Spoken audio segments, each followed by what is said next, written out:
한일 정상회담 전에 이재명 대통령이 요미우리 일본 신문과 인터뷰를 하기도 했고 그 인터뷰 내용 또 한미 정상회담 앞두고 이뤄지는 한일 정상회담에서는 어떤 얘기가 나올 것이냐 또 한일 관계는 어떻게 달라지게 될 것이냐 이런 부분들 너무나 궁금합니다. 그래서 오늘 특별히 호사카 유지 교수님 모셔서 말씀을 들어보도록 하겠습니다. 교수님 안녕하십니까? 예, 안녕하십니까? 오랜만에 뵙습니다. 네. 건강히 잘 지내시고 계시죠? 예, 잘 있습니다. 너무 더워서 날씨가. 예, 그 조금 시원해졌다가 다시 더워져가지고 예, 맞습니다. 더 힘들더라고요.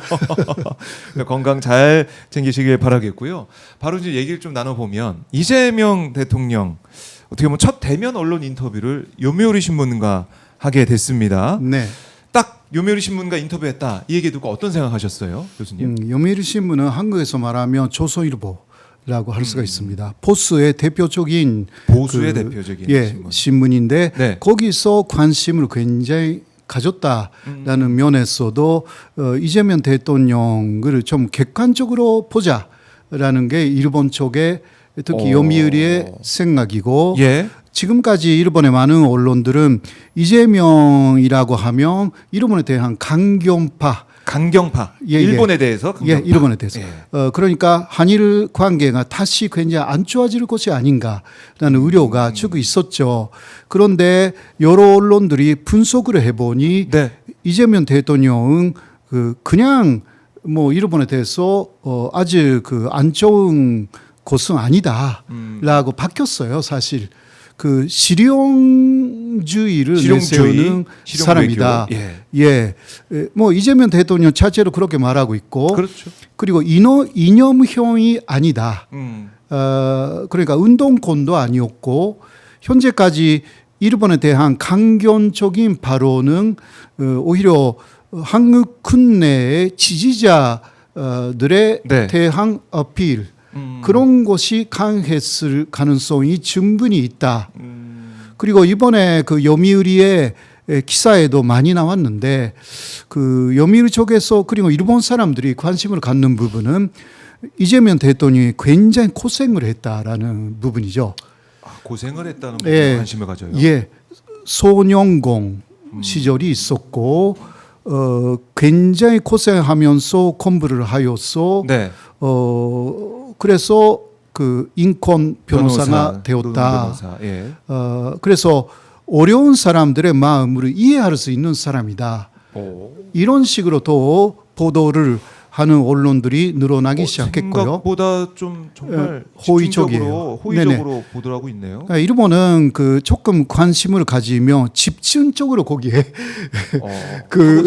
파고들어요. 예. 일본의 언론의 특징이 거기에 있죠. 네, 그렇게 하다 보면 그 과거 70년대에 다나카 카쿠에이라는 일본 총리가 있었고 네. 그 사람도 굉장히 고생을 하면서 초등학교밖에 안 나왔는데 총리가 되었어요. 굉장히 한때는 엄청나게 성공한 사람이에요. 다나카 카쿠에이. 마지막은 조금 안 좋은 부분이 있었지만, 네, 그 타나카 카쿠에이가 지금 이시바 총리의 스승이에요. 예, 그런 부분도 있어서 타나카라는 그 70년대 일본 총리하고 이재명 대통령이 굉장히 비슷하다라는 이야기도 일본에서 나와 있어가지고 지금도 타나카 카쿠에이를 좋아하는 일본인들이 굉장히 많습니다. 그런 향수를 좀 불러일으키는 네네네. 정치인 대통령이 이재명 대통령이라고 예. 볼 수도 있겠네요. 네네, 맞습니다.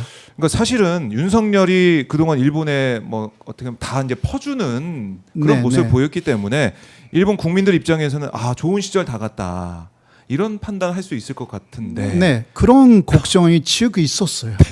예. 윤석열이 너무 좋았는데 예. 왜 이재명 대통령에 대해서 이런 생각할 수도 있잖아요. 예, 그렇죠. 그러니까 이쪽에서 보면 다 보주기 외교를 했는데 일본이 말하는 대로 다 해주는 외교 어디 있습니까? 그건 외교는 아니죠. 네, 그래서 네. 너무 일본에서 보면 안 되는 것도 다 만들어주는 만들어주고 이래도 그러한 되나 싶을 정도로. 그러니까 사도 관산도요. 네. 사실 일본에서는 안 된다고 생각하고 있었어요. 그것을 이재명 윤석열 대통령하고 함께 극복하겠다라고 하고 있었는데 실제로 그렇게 되어서 그런 대통령이 갑자기 사라져가지고 일본에서 네. 놀래서 다음 이재명 대통령이 이게 어떻게 되냐라고 걱정이 있었는데 그 사실 요미우리 같은 신문사는 그러한 걱정을 조금 덜어줘야 되겠다. 한일 관계가 중요하기 때문에 일본에서 볼 때 네. 그것은 사실 미국이 통상 압력을 굉장히 가하고 있기 때문에 그렇죠. 일본 이게 미국을 그대로 믿고 가기가 네. 일본도 힘들고요. 한국도 사실상 마찬가지다라는 판단 하에 동병상련 그런 느낌이 좀 예. 있어요. 예. 그래서 중국하고 미국의 싸움 한가운데 있는 한국하고 일본은 오히려 협력하는 것이 많은 것이 아닌가. 네. 한국도 그러한 그 생각을 갖고 있고 일본도 그거 마찬가지예요. 그래서 그러한 그 혼돈적인 인식 하에서 네. 이번에 한일 정상회담이 이루어진다. 그게 기본적인 베이스라고 생각할 수 있습니다. 그렇군요. 네. 그래서 이제 미국을 가기 전 일본을 먼저 방문하고 이런 일정이 만들어졌다라고 볼 수가 있는데 어쨌든 요미우리가 이재명 대통령 인터뷰를 해서 이게 첫 뭐 대면 인터뷰이기도 하니까 여러모로 의미가 있다. 일본에서도 이걸 많이 부각시키고 있는 것 같은데 일본인들 입장에서는 일본 사람 입장에서는 요미우리 신문에서 이재명 대통령을 집중 조명한 인터뷰가 실렸다. 어떤 느낌을 좀 받았을까요? 그래서 그 사실 일본에서도 요미우리 신문은 보수이고 그리고 또 요미우리는 없는 것을 사실인 것처럼 보도할 때가 있어요. 요미우리. 예. 그렇게 해서 여론을 오히려 만들어 나가는 것입니다. 네. 예. 그러한 것이 한국하고의 관계에서도 꽤 있었습니다. 과거에도. 네, 그러나 이번에는 정확한 그 인터뷰이고 예. 또 요미우리 신문의 대표이사가 와서 직접 대면 인터뷰를 했기 때문에 오히려 일본의 보수층이 이재명 대통령에 대해서 정확하게 알고 싶다. 예. 그거는 그 기대를 하고 있다라는 그러한 인식의 표현이기 때문에 일본에서는 좀 더 근전적으로 이재명 대통령을 볼 기회가 되었지 않느냐 그렇게 생각합니다. 긍정적으로 바라볼 네네. 기회가 됐다 이번 네. 인터뷰 자체가. 네. 그럼 어떻게 보면 이재명 대통령 뭐 이걸 또 준비한 대통령실 잘한 결정이었고 뭐 일본 방문을 그거는 앞두고 잘했다 이렇게 봐야 됩니다. 결론을 내기는 아직은 조금 이른 일단은 부분입니다. 일단 그 일본 쪽에서 예를 들면 아사히라든가 예. 마이니치라는 진보계가 인터뷰를 하면 예. 여러 가지 한국 안에서의 논쟁도 별로 없었을 것이라고 생각하지만 네. 그러니까 보수 언론이 대표 일본에서 가장 부승해 나가는 네. 대형 언론사 요미우리가 또 인터뷰를 했기 때문에 예. 이게 또 한국 안에서는 걱정하는 분들도 좀 있고요. 이게 어떤 의도냐라든가 일본에 이런 또 의도가 있어서 이렇게 또 가는 게 아니냐 이런 생각 예, 들고 예, 말려드는 예. 게 아니냐 이런 거 걱정하시는 분도 네, 있고. 네. 이게 또 누가 어허. 추천을 했냐라든가 여러 가지 또 요미우리냐? 이야기가 나와 있습니다. 그럴 수 있겠네요. 네, 네. 그건 뭐 앞으로 결과적으로 정상회담까지 보고 판단해야 되겠지만 예, 그런 것입니다. 제가 볼 때는 어쨌든 일본 사람들이 또 많이 주목하는 언론을 통해서 네. 이재명 대통령의 메시지가 전달이 그대로 됐다. 네. 요미우리가 주목을 하고 조명을 했다. 이런 부분 또 의미가 있을 것 같기도 하고 그렇죠. 예, 그래서 예. 아무래도 현재 이시바촌이기 때문에 네. 상당히 극우적인 그 주장에 대해서 반대하시는 분들이 네. 꽤 많이 나타나고 있어요. 네. 반대파도 있지만 참전당이라든가 좀 오히려 극으로 가는 정당이 많이 인기를 끌고 있는데 반대로 과거 일본이 사실 그 난징 대학살이라든가 그 실제로 한 거 아니냐고 그렇게 주장하시는 일본인들이 늘어나고 있는 거예요. 아, 그래요. 예. 요새 그 일본 극우의 대표적인 그 사쿠라이 요시코라는 그 사람이 난징 대학살이라는 게 거짓말이다라는 이야기를 했더니 이게 역사적인 사실인데 뭐 왜 그런 말을 하느냐라는 일본인들이 그 굉장히 많이 나타나가지고 그 비판하고 있어요. 그거는 이시바 촌이 효과라고 할 수가 있습니다. 네네. 그러니까 지도자의 역할이 얼마나 중요한지, 지도자가 그 자리에 있는 게 얼마나 중요한지 다시 한번 느낄 수 있고, 그건 뭐 일본도 그렇겠지만 우리 대한민국도 마찬가지고. 예. 누가 대통령이 되는지. 그렇죠. 전에 그 아베 신조 촌 총리의 경우는 그런 말을 해도 먹히지 않으니까 사람들이 말을 안 하는 것인데 예. 이시바 총권이기 때문에 그런 말을 해도 이게 또 보도가 되고 그렇기 때문에 많이 사람들이 그 산식을 갖고 있는 상식을 갖고 있는 사람들이 이제 이선적인 분들이 말을 할 수가 있는 거예요. 그럴 수 있겠네요. 네. 이제 목소리를 낼 수 있는 상황이 됐다라고 볼 수가 있고, 그럼 요미우리 이제 인터뷰 내용을 보면은 이것도 한번 짚어봐야 될 것 같은데, 과거 위안부 합의와 징용 배상 문제에 대해서는 국가로서 약속이니까 뒤집는 것은 바람직하지 않다. 이걸 유지하겠다 이렇게 이재명 대통령 발언했는데, 이건 어떤 의미가 있다고 해석할 수가 있을까요? 아무래도 그래도 그 피해자들에 대해서 신경 써야 되고 일본은 그 사죄 의사가 있으면 바로 껴야 된다 이러한 내용도 들어가 있거든요. 그렇기 때문에 이재명 대통령이 이번에 발의로 견축식에서 정확하게 말했습니다. 어떤 말이냐?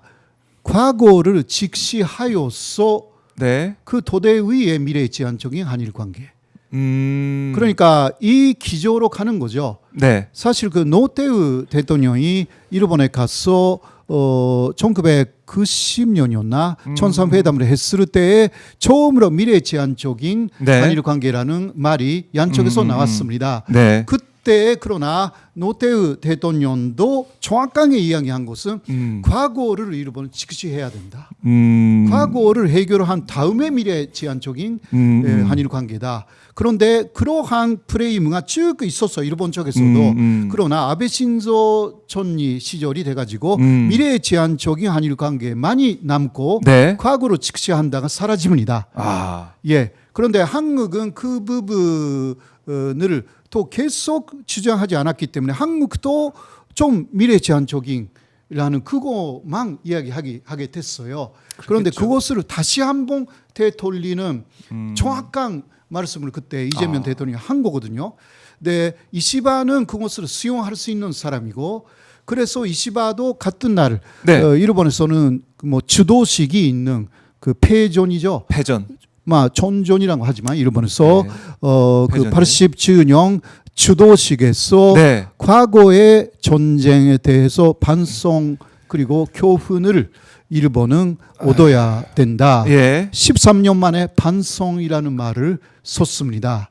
그래서 이러한 이시바하고 이재명 대통령이 만나게 되면 뭐 이쪽에 대통령실에서 기대하는 부분은 이재명 이시바 선언 같은 것이 김대중 오부치 선언에 비교할 수가 있는 새로운 것이 나올 수도 있고 또 그 토대가 만들어질 수 있는 것이 아닌가. 일본도 그런 식으로 약간 생각이 없지 않아 있는 부분이 있습니다. 그렇군요. 그러니까 지금 보면은 어떻게 보면은 이제 이시바도 반성 얘기를 하고 있고 이재명 대통령도 이제 과거를 직시해야 된다는 걸 따끔하게 얘기를 하면서도 또 일본과의 대화를 이어가기 위한 그런 노력을 하고 있고 어떻게 보면 지금 뭔가 때가 좀 맞아 있다는 생각도 드네요. 지도자들 모습 보면 한일 관계라는 것은 과거의 문제가 물론 아직 해결되지 않은 부분들이 대단히 많습니다. 그러나 역사가 지금 굉장히 급격하게 변화되고 있어가지고 국제 전세가 그래서 또 중국하고 미국의 샌드위치가 되어 있는 한국하고 일본이 또 미국 쪽에 압박을 받고 있고 돈산적인 그리고 중국한테는 기술적인 부분에서 그 엄청나게 추격당하고 있고 또 주월당한 것도 있고 해서 이 한국하고 일본이 먼저 경제적으로만이라도 협력하자. 이게 사실상의 암묵의 합의라고 할 수가 있고요. 역사 부분이나 군사적인 부분은 합의를 못하는 부분이 있다. 그러나 적어도 경제, 돈상, 관세 부분에서는 네. 협력하자. 이게 암묵의 합의가 이미 한국과 일본의 경제계에서는 만들어진 상태입니다. 그래서 이번에 기대가 되는 부분은 일본 중심으로 만들어진 12개 국가의 네. CPTPP라는 그 환태평양 그 자유무역 기구라는 게 있습니다. 네. 미국 거기서 빠졌거든요. 네, 거기 자유무역 그 제재예요. 네, 이 CPTPP는 영국도 들어가 있고 캐나다도 네. 들어가 있고 호주도 들어가 있고요. 그리고 동남아가 들어가 있고, 네. 네, 여기에 그 GDP는 세계 GDP의 15%를 넘어갑니다. 네. 거기에 한국도 들어와야 된다. 일본이 지금까지 반대하고 있었는데, 네. 요새는 한국이 들어오는 것을 일본이 사실상 인정한 상황이 있어가지고 이거는 네. 그러니까 자유무역이에요. 미국의 관세의 관세 정책을 극복할 수가 있는 네. 그러한 자유무역 제재를 미국 빼고 네. 편성하자. 이게 합의가 있습니다. 사실 암묵의 합의가. 네. 이러한 부분은 경제적인 한일 관계에 그 이제 합의할 부분이 아닌가. 네. 물론 역사 부분이라든가 이런 것은 그 따로 하는 것이고요. 네. 군사적인 부분도 일본의 주장을 그대로 받아들일 수는 없습니다. 한국은 어디까지나 그 한반도의 평화를 지켜야 되기 때문에 네. 윤석열 때하고 다릅니다. 그렇죠. 그 한반도의 평화를 해치더라도 뭐 북한하고 대결하고 중국하고 대결하는 이러한 기조에서 완전히 벗어나야 되기 때문에 일본은 그러나 바이든 시대에 네. 한미를 군사 건조를 더 주장하고 있는 부분이 있어가지고 이 부분은 이번에 정상회담에서도 정확하게 한국은 평화가 필요하다라는 것은 지켜야 하고 그게 그러니까 다른 점이죠, 윤석열 때 진짜. 예. 네, 그거는 그 이재명 대통령이 정확하게 지키겠다고 말씀하고 계시기 때문에 네. 그러나 그런 것은 지키면서도 경제 기술적인 부분은 일본하고 얼마든지 협력하겠고 또 한국이 기술적으로 경제적으로 더 일본의 위에 있는 것이 꽤 많아지고 있습니다. 그런 면에서 일본이 배워야 되는 부분들이 좀 있어가지고 교류를 하고 예. 일본도 이제 우리나라의 기술 협력이 네. 필요한 수준까지 왔기 때문에 네, 그런 거기에 것입니다. 대해서. 뭐 아시다시피 그 아이폰 업계가 네. 그 일본의 소니하고 쭉 그 협력하고 있었는데 소니의 부품을 쭉 그 수입하고 있었어요. 네. 그런데 그것을 그만뒀어요. 네, 삼성으로 바꿨습니다. 이유가 뭐냐? 삼성의 공장이 미국에 있는 거죠. 그러니까 트럼프 대통령이 그 외국에서 들어오는 그 반도체를 비롯한 네. 그러한 첨단 기술의 부품에는 100% 관세를 매기겠다. 그러니까 소니하고 큰일 났네요. 이제 네. 아이폰은 소니의 공장이 미국에 없어요. 예. 그러나 한국에 뭐 삼성뿐만이 아니라 다 있잖아요. 그 SK도 있고요. 그 하이닉스도 있고 뭐 이게 간점이에요. 엄청나게. 그러니까 일본은 그런 부분이 부러워 죽겠다 이거예요.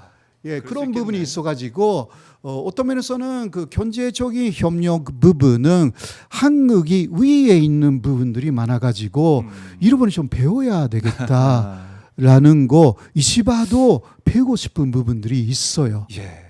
예, 이시바 총리가 이재명 대통령이 잘해야겠네요. 이번 그렇죠. 만나면 예. 잘 얘기를 해서 협력을 이끌어낼 수 있게. 예, 그걸 또 이시바 입장에서는 지금 정치가 어려운데 그러니까 어떤 성과를 또 만들 것이냐 이 부분에서 경제적인 걸 포기할 수가 없다. 중요하다. 재밌습니다. 이 정상회담이 여러모로 주목이 되고 네. 기대가 되는데 네, 그럼 요미우리 인터뷰 뭐 저희가 분석을 해보고 이재명 대통령 발언도 얘기를 해봤지만은 이번 한일 정상회담 미국 가기 전에 이뤄지게 되는데 일단은 어떤 식으로 어떤 분위기에서 진행이 될까요? 어떻게 예상하십니까? 아무래도 관세 문제에 있어서는 네. 지금까지 말씀드린 대로 좀 그럼요. 서로의 관점을 설명해 가면서 또 미국하고 어떻게 협의를 했는가라는 네. 것을 공유하면서 또 자신들의 그 단점이 있잖아요. 못했던 부분들을 네. 그것을 또 공유하면서 이게 또 미국하고의 또 앞으로의 협상에서도 서로 협력하자라는 내용이 좀 있고요. 그러니까 미국이 이제 트럼프가 자기 마음대로 그냥 네, 뭐 네. 계속 그 말 한마디에 휘청휘청하고 누구 말이 맞는지 모를 정도로 일본이 지금 사실상 고통받고 있고 우리도 좀 네. 어려운 상황인데 연합전선을 좀 만들어 보자. 예. 관세 관련해서도. 그런 거죠. 어. 아무래도 그 기술적인 그 원총 기술 부분 일본이 강한 부분이 좀 있어요. 네. 사실 그러나 한국은 제조 부분에서 엄청나게 강하기 때문에 이런 부분에서도 협력할 수가 있습니다. 충분히. 네. 물론 이시바 정권이 그러나 이어져야 됩니다. 그렇죠. 이시바가 이게 뭐 8월 말쯤이 되면요. 네. 자민당 안에서 이시바 계속 시킬 거냐, 이게 퇴임시킬 거냐라는 그 자민당 국회의원 300명 정도 하고 도도부현 그러니까 일본의 지방 예. 대표들이 47명 있어요. 음. 합해서 350명 정도가 투표를 합니다. 네. 과반수를 넘어가면서 이시바 안 된다가 되면 이시바 그만둬야 돼요. 예, 네 그렇게 되면 안 되니까 안 되죠. 이번에 또 그 이재명 대통령하고의 회담에서도 어떤 성과가 필요합니다. 일본 쪽에서 그것을 그 어떤 식으로 또 일본에도 이재명 대통령 이러한 부분 잘 알고 있다고 저는 생각해요. 그러니까 어떤 것을 한국의 국익을 손상시키지 않는 범위 내에서 일본에게 좀 잘 해주는가라는 과제도 있어가지고요. 쉽지가 않습니다. 사실이요. 그러니까 이시바의 이 자리가 이제 달려 있기 때문에. 네. 또 하나는요. 또 그 말씀드리면 조선업 있잖아요. 예. 조선업 그 미국의 조선업을 그 이게 완전히 도와주겠다. 이게 한국의 입장. 그 미국이 그 조선업이 지금 미국은 완전히 그 안 되기 때문에 예. 그래서 한국이 전면적으로 도와주겠다. 이거 합의했잖아요. 네. 일본에서도 미국 쪽에서 해달라고 했어요. 조선업. 그런데 일본 정부는 하라고 그 조선 업체에 계속 이야기를 하고 있는데 일본 조선 업체는 싫다고. 왜 그랬을까요? 왜 싫다 그랬을까요? 굉장히 그 현실적이에요. 지금 미국의 조선 업체는 완전히 그 무너진 산업이다. 네. 그것을 그 일으키기 위해서는 일본에 있는 모든 그 산업체를 그냥 그쪽으로 이전 그 해야 돼. 해가지고 그래도 5년 10년 걸리고 또 거기에 들어가는 비용이 만만치 않기 때문에 혹시 좋은 폐를 만든다 하더라도 이게 또 경쟁하는 데가 중국이다. 네. 중국의 폐가 너무 싸기 때문에 이거는 세계에서 견제할 수 없을 것이라 너무 비싸게 돼가지고 네. 그러나 그래서 이게 이시바가 더 궁금해요. 한국이 왜 그렇게 할 수 있냐고. 예. 그것도 참 궁금해서 물어보고 싶을 것 같고. 예, 물어보고 싶은데 예. 또 일본이 또 이거 인정하는 부분이 있어요. 한국의 조선업 업계는 일본보다 훨씬 근대적으로 현대적으로 잘 만들어져 있다. 그러니까 거기에 더 비밀이 있다고 생각하는 거예요. 그러니까 이쪽에서는 약간의 노하우를 좀 알려주고 그러면 이시바 쪽에서 뭔가 발표를 하면 네. 이게 미국하고 좀 좋아지잖아요. 그 일본이. 그렇죠. 그러면 이시바의 지지율이 올라가요. 또. 이런 것이 이루어지는 미지수이지만 그렇죠. 어떤 내용일지 예. 모르겠지만은 네네. 일본에서는 특히 이시바 정권에서는 좀 바라는 게 있고 네네. 이재명 대통령이 조금 도와주길 바라는 마음도 있을 것이다. 예, 그쪽에서는 그쪽 입장에서 그런 게 너무 많아요. 예, 오히려 일본이 경제적으로 우위에 있다라는 네. 시대가 아닙니다. 지금 여러 면에서 한국이 지금 특히 트럼프 시대에 네. 미국 혼자에 너무 한국이 많아가지고요. 예. 일본은 그게 없으니까 이게 관세에 너무나 그 걸려가지고 그 뭐 줄 게 없어요. 예. 사실 일본이 트럼프한테. 정말 지금 일본이 고민에 빠졌어요. 그리고 5,500억 달러를 그 미국에 투자한다고 하는데 이 투자 어디에 하느냐라는 부분들이 고민이고 한국은 뭐 다 결정되어 있죠. 조선업 그리고 바이오 그 EV 배터리 네. 반도체도 있고 다 결정되어 있고 콘잔들이 다 있고 더 만들겠다 이거잖아요. 네, 네. 일본이 앞으로 만들겠다고 하는데 그러면 트럼프 정권이 그날을 거시고 지금은 그 일본이 괴롭힘 당하고 속도전에서 한국을 따라잡을 수 없어요. 현재는.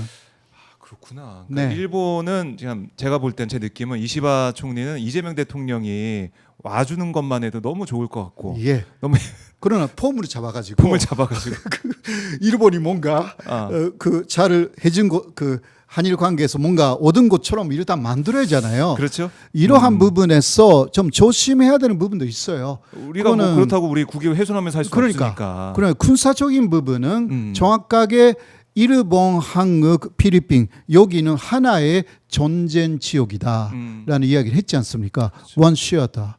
이것은 이재명 대통령이 아니라고 했기 때문에 네.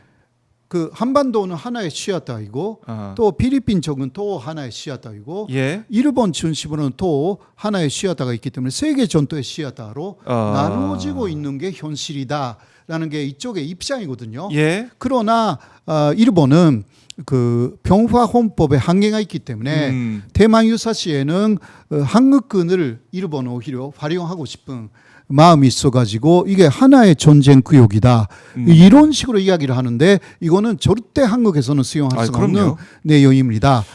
네, 이시바도 그런 생각을 갖고 있는 것이 포착되고 있기 때문에 이러한 이야기도 한일 간에서 이번에 나오면 그래도 고조를 할 수밖에 없는 부분들이 있어서 그러면 이시바가 또 어떻게 되나 라는 걱정도 있어요. 그렇게 쉽지 않습니다. 굉장히 복잡해요. 한일 관계가 여러 면에서. 네.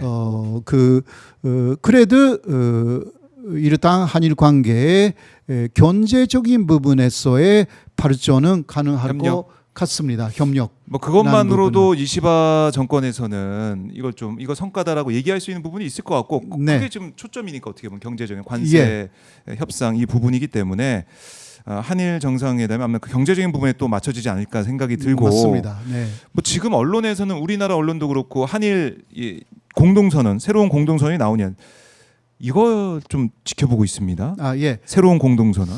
아무래도 이것은 아까도 말씀드렸습니다만은 혹시 나온다면 혹은 그 도대가 만들어진다면 이시바 총리의 과거에 대한 반성 그리고 교훈으로 삼겠다. 이거 도대가 될 것이고 한국에서는 이재명 대통령이 말씀하신 과거를 직시하면서 미래 지향적인 한일 관계 이것이 그 좀 통합적으로 그런 그 어떤 말이 만들어질 것이 아닌가 그렇게 기대가 되는데 그러나 너무 기대해도 안 되는 부분이 있어요. 왜냐하면 이시바의 후견인은 스가촌입니다. 스가촌 총리. 스가촌 총리가 2022년 총리 시절에 내각 회의의 결정으로 과거 그 일본군 위안부라는 말을 쓰면 안 되고 그냥 위안부로 하자라든가 거기 간제지원 문제도 간제지원이 아니라 조선인들이 전쟁 시에 일본에 와서 노동자가 되었다. 그렇게 주장해야 되고 그렇게 후견인인 스가촌 총리 자체가 일제간점기에 대해서 이쪽의 주장을 전면적으로 부정하는 그러한 그 내용들을 내각에서 결정해 버렸어요. 그러니까 후견인이기 때문에 이 부분을 이시바도 너무 강하게 부정하기가 어려운 부분들이 있어가지고요. 그러나 과거의 전쟁에 대해서 이것은 침략 전쟁이었고 반성한다. 교훈으로 삼아야 된다. 이거는 충분히 말할 수가 있기 때문에 이번에도 말했고 그래서 이 내용을 어떻게 포장 성장해 나가면서 좋은 담화로 이어지는지가 하나의 또 과제이고요. 우리는 현실을 좀 그래도 알고 있어야 된다. 일본 쪽에 그 아베는 아니더라도 스가도 그러한 한계 좀 있다라는 것을 이해할 필요가 있다. 그런 말씀을 드리고 싶습니다. 그러니까 너무 이제 기대를 뭐 해소도 안 되겠지만 네네네. 어쨌든 이시바 총리가 패전일에 얘기했던 반성 부분이 좀 확장되고 그 선에서 또 이재명 대통령이 이제 뭐 얘기했듯이 위안부 징용 합의 뒤집지 않을 거다 뭐 이런 식의 얘기했던 이런 부분들이 공동선언을 통해 나올 가능성이 크다. 일단 볼 수 있고 경제 협력 그런 부분도 들어가면서 그렇게 예상해 볼 수가 있겠군요. 그러니까 위안부 징용 합의 이것을 뒤집지 않겠다라는 말은 나오지 않을 거예요. 그러나 과거의 합의를 지키면서라는 미래로. 말은 나올 수가 있는 것 같아요. 그러나 아무래도 그 피해자 중심주의라는 것은 이거는 다 그러한 선언을 지킨다고 해도 이게 국제적인 합의 부분이기 때문에 그러한 이야기는 할 수가 있는 부분입니다. 그리고 한일 위안부 합의라든가 제3자 변제라고 해도 피해자가 거부를 하면 이거 못하게 돼 있어요. 이러한 피해자 중심주의, 피해자를 굉장히 중시하는 내용 이런 것은 충분히 들어갈 수가 있기 때문에 그것으로 또 일본이 오기면 일본이 합의를 어겼다 이렇게 되는 것이고 사실상 현재까지만 해도요 한일 위안부 합의나 제3자 변제도 일본 쪽에서 굉장히 어기고 있거든요. 이것도 지적해야 되는 내용들이 있습니다. 우리가 지적할 건 지적하면서 이 한일 공동선언을 통해 정상들이 함께 미래로 가는 또 경제적인 부분에 또 관세 대응을 또 어떻게 할 것이냐 여기에 대해서 좀 실용적인 결과가 나오기를 바란다 이렇게 볼 수가 있겠네요. 기대를 해보도록 하고 지금 일본의 극우들 극우에 대해서도 말씀 많이 해주셨었는데 우리 대한민국 모습 좀 어떻게 보고 이제 이런 것도 좀 궁금합니다. 사실 일본의 극우의 참전당의 약진이라는 것이 거기 있었는데 자미원 선거에서 그거는 자민당에 대한 실망에서 왔습니다. 자민당 지지층이 참전당이라는 사람들을 지지하기 시작한 거죠. 그거는 자민당이 포스가 아니게 되었다라는 거죠. 이시바 총리가 되었으니까라기보다 이시바 총리가 되기 이전에 기시다 정권에서 LGBT 법을 통과시켰어요.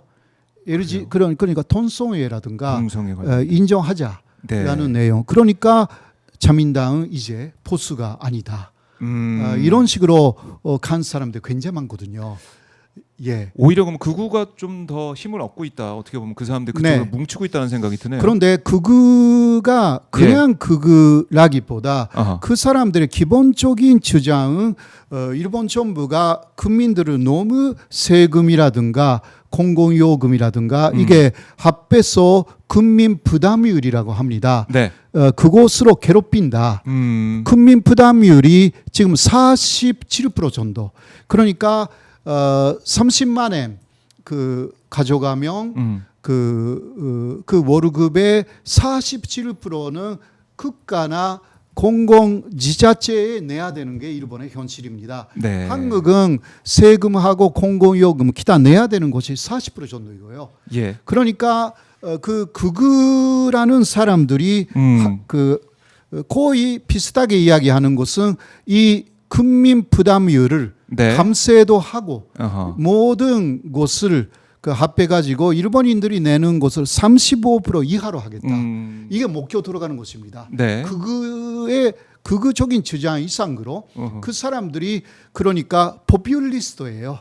그런 면에서는 아무래도 그 돈이 지금 일본 사람들이 굉장히 고생하고 있어요. 수입이 적은데 물가가 계속 올라가고 이런 부분을 그들이 또 나서서 해결하겠다 이거니까 이시바라든가 또 진보계의 입헌민주당 쪽에서는 다 계속 세금을 거두겠다라는 그러한 일본 재무성 걸 계속 돕는 정책으로 내놓고 있다라고 네. 해서 기존의 보수 등 진보는 다 안 된다.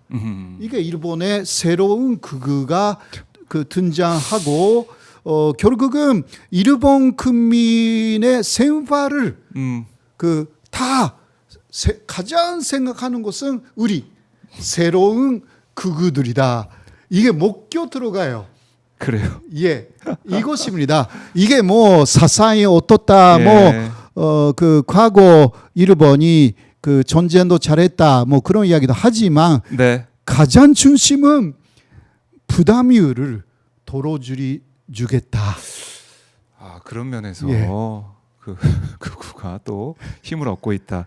예. 자, 일본의 상황 그렇다고 하면 대한민국의 모습을 보면 뭐 국민의힘이라고 있습니다. 지금 제일 야당이긴 하지만 네. 지금 전당대 흐름 또 윤석열 전 대통령, 윤석열 정권을 계속해서 서포트하는 그런 모습을 보면 국민의힘이 제대로 된 정당이 맞느냐 이런 생각을 하신 분도 많을 것 같고. 저도 그렇게 생각합니다. 그렇지. 일본 극우들도요. 네. 그 산케신문이 극우의 대표잖아요. 사실 산케신문이 윤석열 대통령이 대단히 잘못했다고 예 기사를 냈어요. 그래요. 그거는 벌써 1월 말이었어. 아, 1월 말에 그게 결정적인 사건이 네. 일일그 폭동 사태였어요. 아, 예, 일본은요 극우라고 해도 폭력은 쓰지 않습니다. 이게 아무리 극우라고 해도 논리로 네. 해야만이 민주주의가 지켜진다. 민주주의 안에서의 극우지 그 민주주의를 파괴하는 것이 극우가 아니다. 이게 일단 일본 극우들이 지키는 부분이에요. 그것을 윤석열 그리고 윤석열 지지자들이 네. 넘어섰다. 그리고 부정선거라는 근거 없는 그 루마를 계속 윤석열 대통령 자체가 주장했다. 이거 일본 극우가 비판하고 있어요. 일본 극우가 예, 재밌어요. 예. 그래서 한국의 보수 정당 그러니까 극힘으로 말하고 있는 거예요. 국민의힘. 예, 거기가 무너졌다. 그래서 아예. 새로운 한국의 예. 보수 세력을 오히려 일본 쪽에서 도와줬어. 일본 극우가 도와줘서 재건을 해야 되겠다. 이렇게까지 이야기를 해요. 야, 이거 뭡니까 진짜. 예. 일본에서 우리나라 이게 다 보수가 무너져서 재건해줘야 네. 된다. 이 얘기를 네. 극우가 하고 있다. 일본 극우. 그러니까 일본 극우는 그렇게 하면서라도 한국을 놓치고 싶지 않는 거예요. 그러니까 윤석열이 이렇게 지금 파면돼서 교도소에 구치소에 있는 게 극우이들 입장에서는 참 좋은 게 놓쳤다 이런 생각 얼마나 또 하겠습니까? 처음은 그랬는데 예. 이거 너무 하네. 그러니까 버렸어요. 1월 말에. 아직은 거기 탄핵 의전이잖아요. 네. 예. 탄핵 의전에 이미 3개월쯤 전에 일본은 윤석열은 안 된다. 예. 일본 극우가 결론을 내렸어요. 그때쯤 이것은 르마일 수도 있는데 네. 일본 쪽에 자금이 떨어졌대. 한국 안에서. 이거 르마로 들었어요. 아, 일본의 자금이 한국에 떨어졌다. 일본 극우에서 많이 도와줬는데 그래서 요즘에 보면 윤호개인 이런 집회나 이런 게 잘 없고 그러니까 돈이 적어졌나? 없으니까. 네, 그러니까 거기도 잘 모르겠지만 제가 하필 그렇게 됐네. 그러니까 그 이후에요. 네. 예를 들면 어떤 그 사람이 이렇게 윤 아게인이나 윤 지지자들이 네. 모였을 때 앞에 나와가지고 말하는 거예요. 오늘 돈이 없어. 그러면 오신 분들이 그냥 해산을 해요. 돈이 없다고 하니까. 이게 이거는 물론 루머가 하지만 그렇게 말이 나올 정도로 예. 그 정도로 네, 그거는 딱 맞아 떨어져요. 일본 극우가 이게 안 되겠네. 예. 하면서 그러니까 일본 극우도 뭐 폐후에는 뭘 하는지 모르지만 네. 그렇게 대놓고 폭동 사태를 일으킨다. 이거는 연답할 수가 없는 거예요. 그러면 어떻게 사람들이 달아오냐 이거예요. 폭력을 쓰는데 어떻게 예. 근데 네. 지금도 윤석열 윤어게인을 외치면서 특히 그 사람 뭐 전환길 이름이 계속 나오고 있지만은 그 사람이 또 장동혁 대표를 밀고 있다. 장동혁 대표 후보가 대표 진짜 되는 게 아니냐 이런 얘기가 나올 정도니까 일본에서 볼 때도 와 이거 말이 안 된다. 물론 일본 안에서도 예. 제가 보기에는 일본 그거는 산케신문이나 그런 것을 통해서는 그 마땅한 그 상식적인 이야기를 하면서 네. 뒤에서 뭘 하는지를 몰라요. 음. 이게 양면성이 있기 때문에 네. 예. 그거는 양쪽 잘 봐야 되는 부분인데 그러나 지금은 오히려 이재명 정부에 파고 들어야 되겠다. 왜냐하면 이재명 대통령이 우리는 준도 포스다. 네. 그런 식으로 이야기를 했기 때문에 아 보수가 여긴가벼 이러면서. 이제 진짜 포스는 이쪽에 있네. 아 그러면서 이 여기 윤어게인 이 폭력 쓴 사람은 아니고 얘는 진짜 아니고 예. 이재명 정부한테 좀 얘기를 좀 해봐야겠네. 예. 이거는 가능성이 있네라고 해서 상케신문에서 진짜 재밌네요. 또 일본 극우의 대표적인 사람이 네. 그 이러한 한국의 무너진 포스를 재건할 수 있는 유능한 사람들이 있다. 라고 해서 조갑재 씨를 거론했고요. 네. 또 그 이후에는 정규재 씨도 거론했습니다. 예, 일본 극우 쪽에서 이거 뭐 상계신문에 나온 이야기니까. 그러니까 이제 보수 여기 예, 농객들이 가고 있다. 예. 이재명 대통령 지지했다. 예. 이것도 뉴스가 이거 그 연결되어 있는 것으로 저는 생각하고 있는데요. 물론 그러나 상식적인 건전한 포스의 네. 재건이라는 부분에서 그리고 그리고 이재명 대통령도 뭐 포스라고 하니까 네. 이거 일본 극우에서는 잘못되면 이재명 정권도 접수해야 되겠네. 그런 것을 생각하는 게 일본 극우이거든요. 뭐 이제 꿈은 왜냐면 꿀수 있으니까. 예. 일본 극우가 필요한 것은 한반도예요. 남한이에요. 이게 남한하고 함께 가야만이 일본 극우는 살아남을 수가 있어요. 예. 왜요? 왜냐하면 일본 극우의 기본적인 생각은 반공 친미거든요. 근데 반공 친미를 외치는 또 하나의 실제가 남한에 필요해요. 그러니까 이 사람들이 일본 극우가 2006년에 정확하게 이야기한 것은 그때는 한나라당이었지만 네. 그래도 한나라당 아니래요. 그때. 그때 예, 왜냐하면 평화 통기를 말하고 있다. 우리는 북한하고 싸워야 된다. 일본 극우들이. 그 얘기를 하면서 그러니까 북한하고 네. 끝까지 싸우는 그런 남한의 정당. 세력은 뉴라이트다. 그래서 그렇게 연결이 되는군요. 예, 뉴라이트를 지원하겠다고 2006년에 어떤 책에 정확하게 써요. 일본 극우가.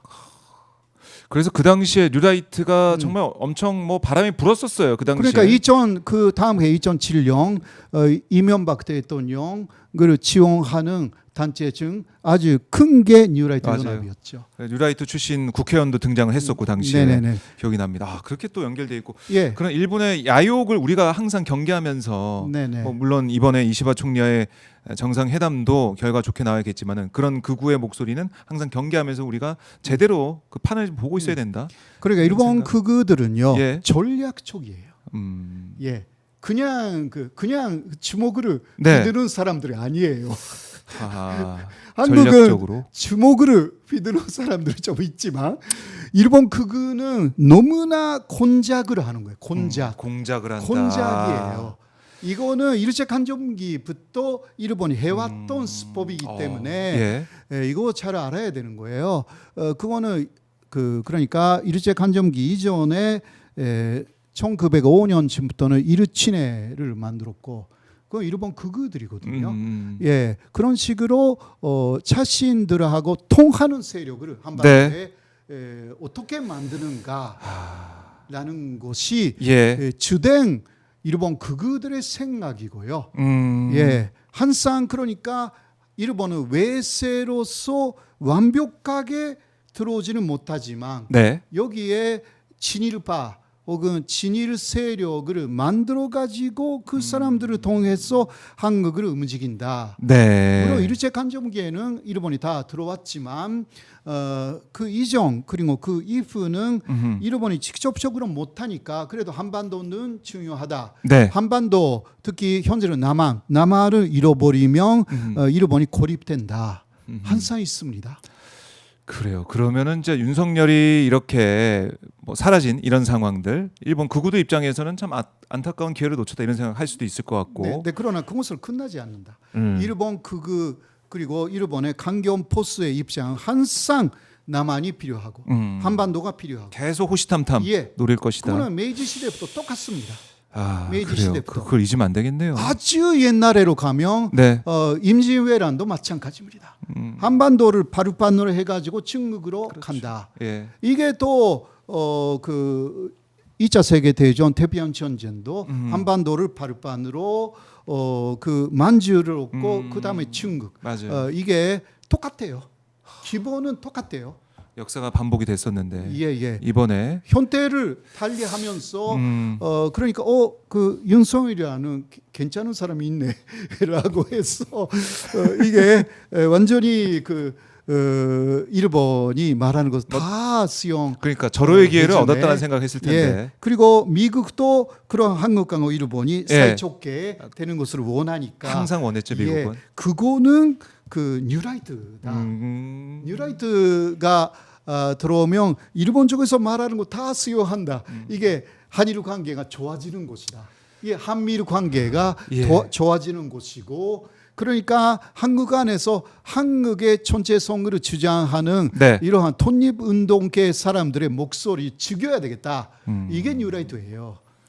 예. 그렇네요. 이거 우리가 경계를 해야겠고요. 예, 항상 잊으면 안 항상 됩니다. 외세로서 일본이 들어와가지고 예. 한반도를 접수하면서 한반도를 그 발판으로 하여서 그 다음 중국이다. 일본의 외교 정책에도 물론 외교 정책으로서의 말로 이렇게 나와 있습니다. 남한은 지정학적으로 네. 북한 문제 나아가서 중국 문제를 해결하기 위한 대단히 중요한 지역이다. 지정학적으로. 예, 이게 다 그 말이거든요. 그렇죠. 그 말이거든요. 그 말. 그게 지금 그 외교 촌서에도 나와 있고 일본의 그 전략적인 책자들에게 다 남아 있습니다. 일본이 남한을 보는 눈은 그러한 그 권작적인 전략적인 지정학적인 눈으로 네. 보고 있기 때문에 이거 잊어서는 안 된다. 잊어서는 안 된다. 이거는 일본의 어떤 정권이 들었어도 네. 기본은 똑같아. 역사가 그렇게 흘러왔기 때문에. 알겠습니다. 네. 이거 항상 우리가 생각을 해야 되겠고요. 사실 이번에 이제 건진법사 그 법당 은신처에 그러니까 생활하는 곳에 아마테라스 일본 신석이 발견됐다 막 그러고 하니까. 그러니까 그거는 일제 강점기에 예. 아마테라스는 조선 신궁의 신이었고요. 한국을 지배하는 것은 일왕이자 네. 일왕의 초상으로서의 아마테라스였어요. 이거 어떻게 되어 있냐고 하면 예. 아마테라스의 그 후손이 일왕이에요. 일본은 그렇게 돼 있어요. 예. 그러니까 신화속. 일본에서도 일왕이 지배하는 한반도 그 일왕들의 시작이 아마테라스는 여신이다. 그러니까 한국에 당시 있었던 모든 신사 네. 신궁의 중심 신으로서 여신 아마테라스가 있었던 것이고 예. 이것은 한국을 식민지화하는 기본적인 개념이에요. 그러니까 당시 그 신사 참배를 예. 다 가용한 거잖아요. 예. 조선 전도부가 신사 참배만 하면 기독교든 뭐 이슬람교든 불교든 한국의 어떤 종교든 허용했지만 네. 신사 참배를 하지 않는 기독교도 다 감옥에 집어넣고 불교도 다 감옥에 집어넣었어요. 네. 아마테라스만 참배하면 되고 일왕에게만 참배하면 된다. 그게 일본의 기본적인 사상이에요. 신도 사상. 그리고 일본 제국을 만들 때 하나의 사상의 중심에 아마테라스가 있는 거예요. 네. 이거 한국에서는 그러한 교육을 지금 하고 있는지 모르겠지만 일본의 일본의 기본이에요. 기본이 근데 그게 이 건진법사고에서 발견돼 가지고 그러니까 그거는 그 일본 제국주의라는 것을 갖다 붙이면 그 한국도 잘 될 것이고 일제 간점기처럼 그 생각이죠. 일제 간점기는 지금보다 훨씬 잘된 시대가 아니었는가라는 뉴라이트적인 생각이고 일본이 한국을 근대화시켜 준 거 아니냐라는 모든 것을 수용하는 그러한 표시가 아마테라스이거든요. 그게 건진법사 발견됐고 결국에는 이 이른바 이제 윤건희 정권이 그 사상적인 그 생각의 뿌리에서 시작된 게 아니냐. 예. 그러니까 윤석열 자체가 그것을 수용했는지는 모르겠지만 네. 그러나 그런 것을 수용하게 만드는 뉴라이트 세력들이 예. 주변에 굉장히 많이 있었다는 거죠. 그렇네. 결국은 그 중심은 아마테라스예요. 예. 그런 의미가 있군요. 예. 야, 이게 좀 발견되고 그 윤석열 해왔던 행태를 보면 좀 거의 뭐 일본에 다 퍼주는 그런 모습을 보였으니 그렇죠. 당근을 그렇게 모셔야 되는 거 아닌가? 단군을 한국이면 안 그래요? 단군 우리 할아버지 예. 모시고 해야 되는데 그런데 아마테라스 왜 웬 말이냐. 아마테라스예요? 일본은 또 당근을 접수하려고 일제 간점기에 당근은 아마테라스의 동생이었다라는 거 만들었어요. 그랬어요. 그렇게 해서 그 일본의 여러 신사에 아마테라스가 중심 있고. 신이고 예. 또 그 두 번째 신으로 당근을 모시는 신사도 있었어요. 이게 그러니까 한국을 접수하겠다. 네. 사상적으로도 종교적으로도 이게 일제 간점기 일본의 학자들이 온갖 그 왜곡을 만들어 가지고 한국을 지배하는 많은 정책을 내놨습니다. 야, 그거 진짜 잊으면 안 되고요. 아마테라스가 이번에 등장하면서 또다시 뉴라이트, 그러니까 이런 네. 사상의 뿌리 우리가 어떻게 잘 경계하고 대비할 것이냐 이것도 정말 중요해 보인다 이런 생각을 해보게 됩니다. 자, 이제 한일 정상회담이 이제 코앞입니다. 끝으로 우리 교수님 가시기 전에 이재명 대통령에게 뭐 조언의 말씀 아니면 뭐 이걸 좀 생각을 더 해보고 여기에 좀 경계를 또 해야 된다 이런 말씀 꼭 하신 말씀 있다면 듣고 마무리하겠습니다. 이재명 대통령이 잘할 것으로 생각하고요. 네. 아무래도 국익 중심의 실용 외교 여기서 벗어나지 않을 것이고 네. 머리가 너무 좋으신 분이기 때문에 유연하게 그런 부분에서 일본에도 어느 정도 뭐라고 할까 네. 호감적인 부분을 주면서도 한국의 국익을 확실하게 지킬 것으로 믿고 있습니다. 알겠습니다. 저희 결과 나오면 또 시간 될 때 교수님 말씀 더 들어보도록 하겠습니다. 교수님 고맙습니다. 고맙습니다. 네, 감사합니다.